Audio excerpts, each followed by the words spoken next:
Welcome back, Mitchell Mustangs. Happy Monday, April 27th. To get started this week, we have another riddle from Ms. Rivero in LC9, and here is the riddle for you to think about this week. I sit on a bridge. Some people will look through me, while others wonder what I hide. What am I? On Thursday, Ms. Rivero will tell us the answer, so we'll look forward to that. Happy thinking on that. So this week we'll continue with our same structure, Monday through Thursday. We'll read wholes together, do a short little mini lesson, some sort of thinking inside of our reading. After the video, please read independently for 31 minutes. Make sure that you're reading a book that really engages you and helps you to think about the characters and the setting and the rising actions and the climax and how everything comes together. We want to read books that we are enjoying. So that will be fantastic. Each day, please do a reader's response. Use our sheet that's right on the Canvas page to prompt you and get you writing. Don't forget, Mrs. Clifford has a video Monday through Thursday where she's sharing her own reader's responses connected to wholes. So thank you very much for doing that. Please make sure that you have emailed your language arts teacher your self-assessed score from last week. That was due probably Friday into the weekend. Make sure that you sent your teacher at the very least your score. We also would love to read your readers' responses. So you're choosing the best one each week of 4, and you're sending your score at the end of the week. And we'll do that again this week. So I'm looking for all of my students, your emails. I'm reading them. I'm loving when you send the readers' responses. And that's all of our LC language arts teachers. We're looking forward to those emails coming in at the end of the week. Remember, Dr. Skeen has our writing workshop video on Friday. Make sure to participate. It's a wonderful opportunity to build your writing skills and have a great time writing. So here we go. Wow, something that happens to me when I'm reading a really good book is I have all these conversations inside of my mind. I have these inner conversations. It's almost like I'm talking to someone else. And I do a lot of thinking about the characters and about what they say and do, about the events that transpire as I'm reading, wondering where does this event, this little piece that just happened, how does it affect the whole story? So this is normal. This is what great readers we do. We think about what we're reading, and we do, like I mentioned earlier, want to read books that are engaging, that we're questioning. I wonder what's going to happen next, or gosh, I wonder why the character did that. That seemed a little odd, not following along what he or she normally does. Or wow, that's exactly what I wanted to happen. And this is what I think about that. So these are things that are going on in my mind. And wholes lends to a lot of inner conversations in my mind as I'm reading. And it's super important to make sure that we're following those conversations and thinking about important things as we read. Sometimes we read and there's something that's interesting, we stop and we might look something up, and that's great as long as it's an important part of the story. So we want to make sure that we're keeping focused on the characters and how that event that just happened relates to the whole story. Let's start reading. I can't wait.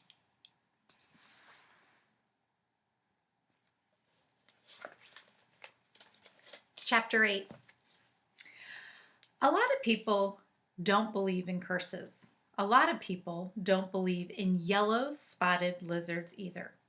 But if one bites you, it doesn't make a difference whether you believe in it or not. Actually, it is kind of odd that scientists named the yellow lizard after its yellow spots. Each lizard has exactly 11 yellow spots, but the spots are hard to see on its yellow-green body. The lizard is from 6 to 10 inches long and has big red eyes. In truth, its eyes are yellow, and it is the skin around the eyes which is red. But everyone always speaks of its red eyes.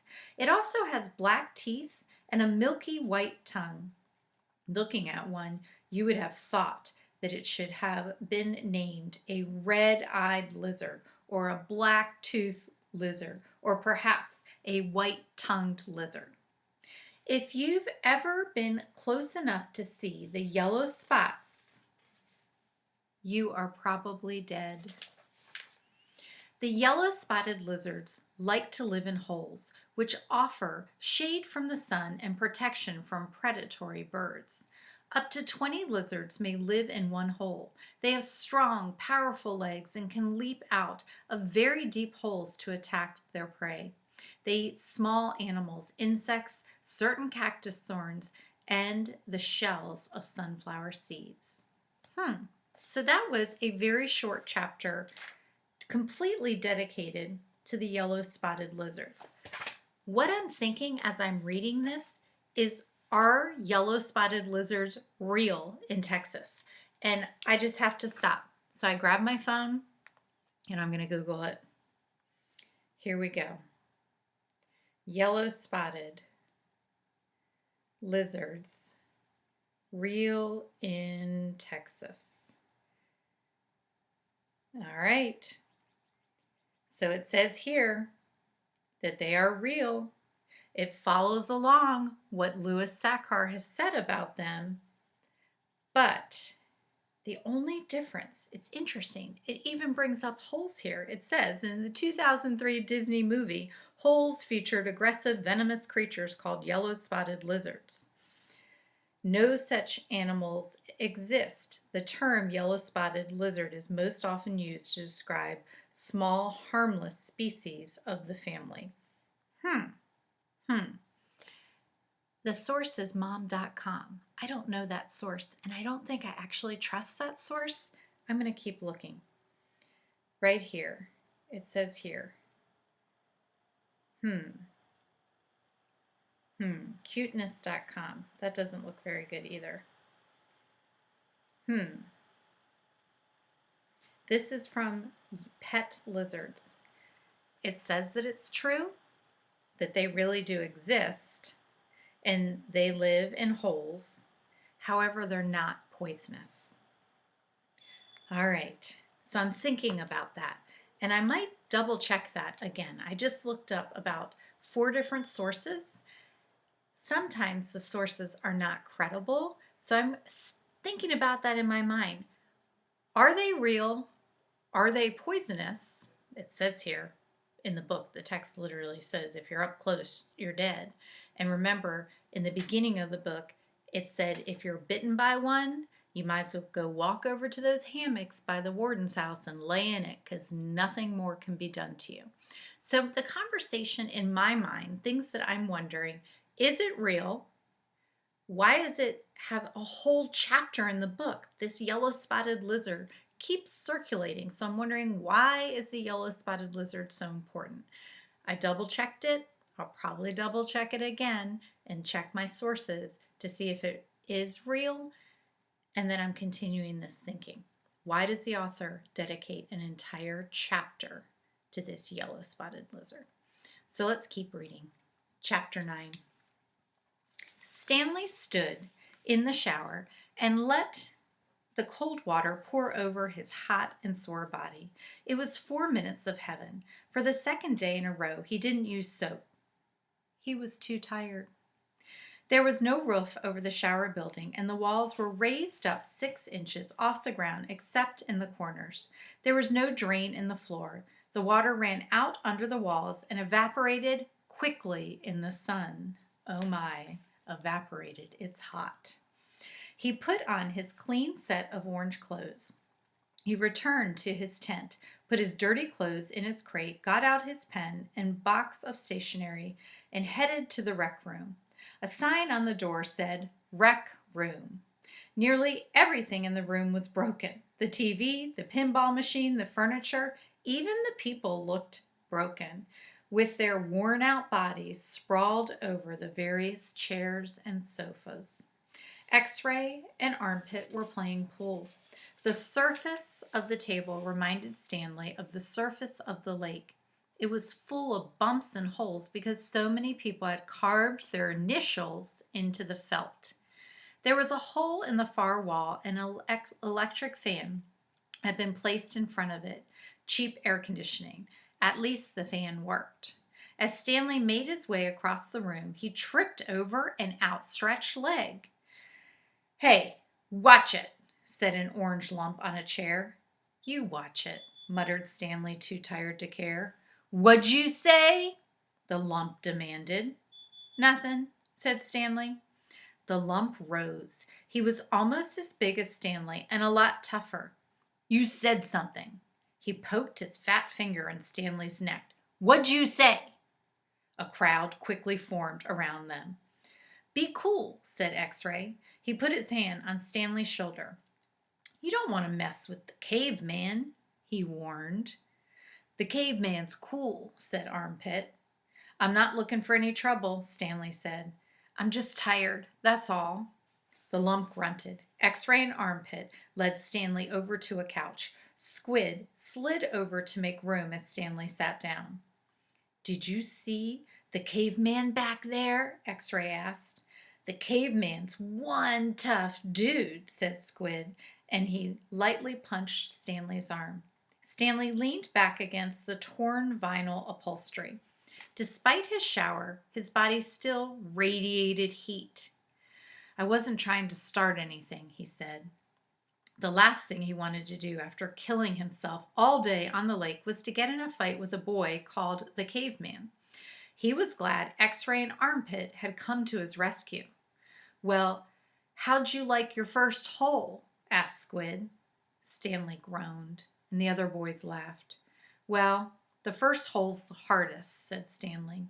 "No way," said X-Ray. "The second hole's a lot harder. You're hurting before you even get started. If you think you're sore now, just wait and see how you feel tomorrow morning, right?" "That's right," said Squid. "Plus, the fun's gone," said X-Ray. "The fun?" asked Stanley. "Don't lie to me," said X-Ray. "I bet you always wanted to dig a big hole, right? Am I right? Dig a big hole?" Stanley had never really thought about it before, but he knew better than to tell X-Ray he wasn't right. "Every kid in the world wants to dig a big hole," said X-Ray. "To China, right?" "Right," said Stanley. "See what I mean?" said X-Ray. "That's what I'm saying. But now the fun's gone, and you still got to go and do it again and again and again."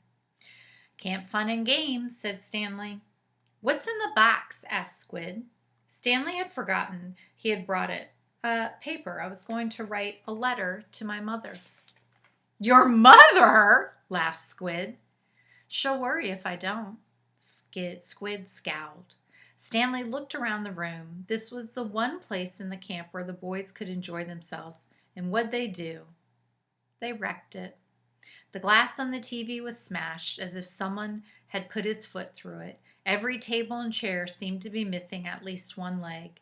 Everything leaned. He waited to write the letter until after Squid had gotten up and joined the game of pool.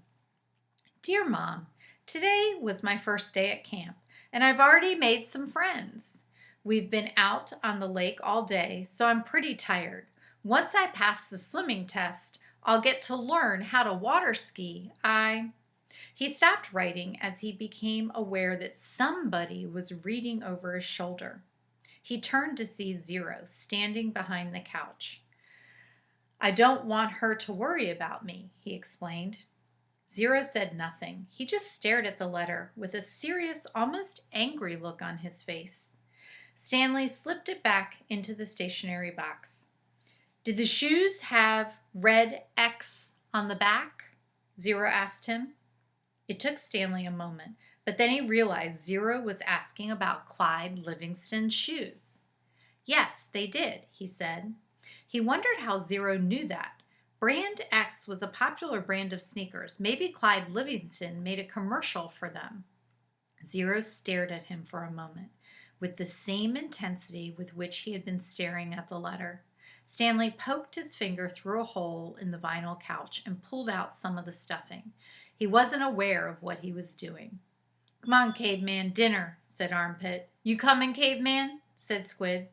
Stanley looked around to see that Armpit and Squid were talking to him. "Sure," he said. He put the piece of stationery back in the box, then got up and followed the boys out to the tables. The lump wasn't the caveman.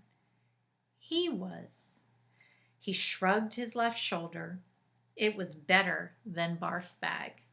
Oh my goodness. Lots of things going on here.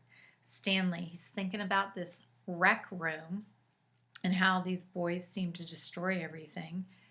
He seems so different. That's what I'm thinking about. He really doesn't seem to fit in there. Writing a letter to his mom out of complete thoughtfulness. He's not even telling the truth to his mom because he's so thoughtful and doesn't want her to worry. Yet it seems that they've accepted him as the caveman. I wonder how Stanley, someone who is so good and seems so different, could fit in with this group of boys. Chapter 10. Stanley had no trouble falling asleep, but morning came much too quickly.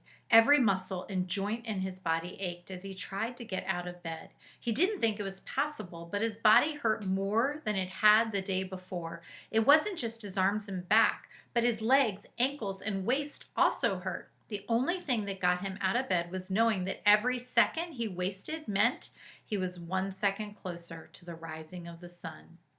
He hated the sun. He could hardly lift his spoon during breakfast. And then he was out on the lake, his spoon replaced by a shovel. He found a crack in the ground and began his second hole.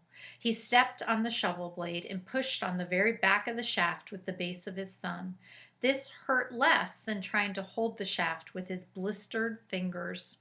As he dug, he was careful to dump the dirt far away from the hole. He needed to save the area around the hole for when his hole was much deeper. He didn't know if he'd ever get that far. X-ray was right. The second hole was the hardest. It would take a miracle. As long as the sun wasn't out yet, he removed his cap and used it to help protect his hands. Once the sun rose, he would have to put it back on his head.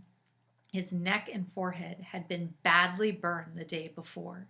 He took it one shovelful at a time, and he tried not to think of the awesome task that lay ahead of him. After an hour or so, his sore muscles seemed to loosen up a little bit.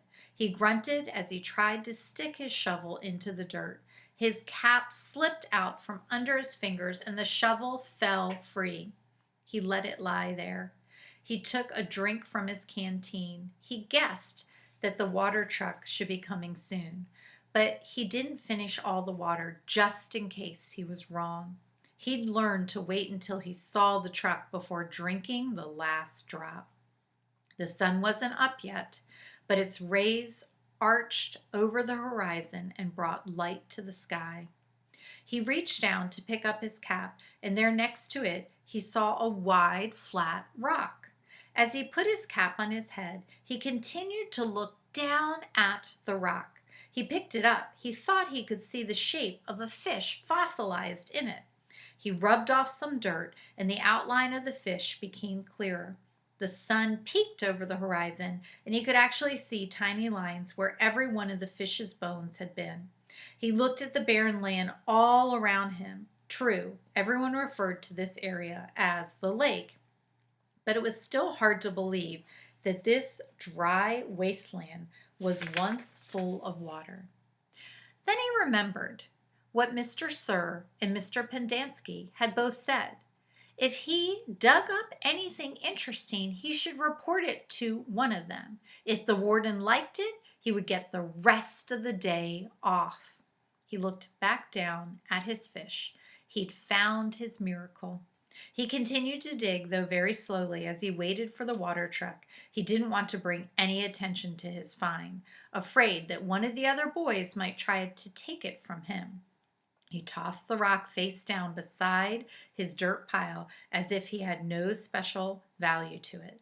A short while later, he saw the cloud of dirt heading across the lake. The truck stopped and the boys lined up. They always lined up in the same order. Stanley realized no matter who got there first, X-Ray was always at the front of the line. Then Armpit, Squid, Zigzag, Magnet, and Zero. Stanley got in line behind Zero. He was glad to be at the back so no one would notice the fossil. His pants had very large pockets, but the rocks still made a huge bulge. Mr. Pendanski filled each boy's canteen until Stanley was the only one left. "I found something," Stanley said, taking it out of his pocket. Mr. Pendanski reached for Stanley's canteen, but Stanley handed him the rock instead. "What's this?" "It's a fossil," said Stanley. "See the fish?" Mr. Pendanski looked at it again. "See, you can even see all of the little bones," said Stanley. "Interesting," said Mr. Pendanski. "Let me have your canteen." Stanley handed it to him. Mr. Pendanski filled it, then returned it. "So do I get the rest of the day off?" "What for?" "You know, you said if I found something interesting, the warden would give me the day off." Mr. Pendanski laughed as he gave him the fossil. Back to Stanley. "Sorry, Stanley. The warden isn't interested in fossils." "Let me see that," said Magnet, taking the rock from Stanley. Stanley continued to stare at Mr. Pendanski. "Hey, Zig, dig this rock." "Cool," said Zigzag. Stanley saw his fossil being passed around. "I don't see nothing," said X-Ray. He took off his glasses, wiped them on his dirty clothes, and put them back on. "See? Look at the little fishy," said Armpit. Mitchell Mustangs. Wow, I am thinking about a lot of different things that are happening inside of this story. And the tricky thing is how to stay focused on what's important. And I think several important things are happening, and I think this is an extremely complex story. So inside of my mind, I'm thinking about this yellow-spotted lizard. Is that really important? There was a whole chapter. I'm thinking about Stanley. We learned today that he still writes. He goes to write his mom. He's so thoughtful inside of this chaotic environment. He seems so different than everyone else, yet he's being accepted, called the caveman. And then we read on, so he's digging. It's so hot. Again, the setting continually supports, holds this story, everything. The shower, the water evaporating, there's not even a drain. It's so hot, he's blistered. He has to wear his hat. The setting is so important.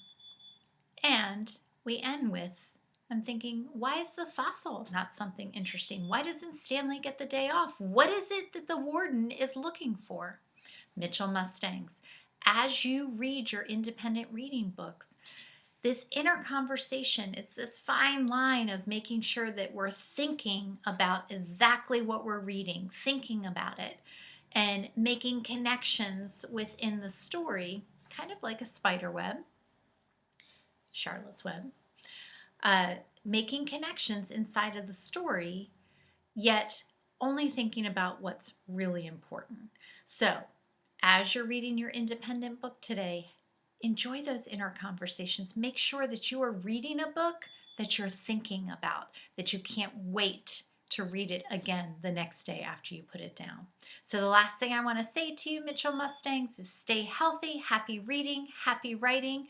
Thank you so much.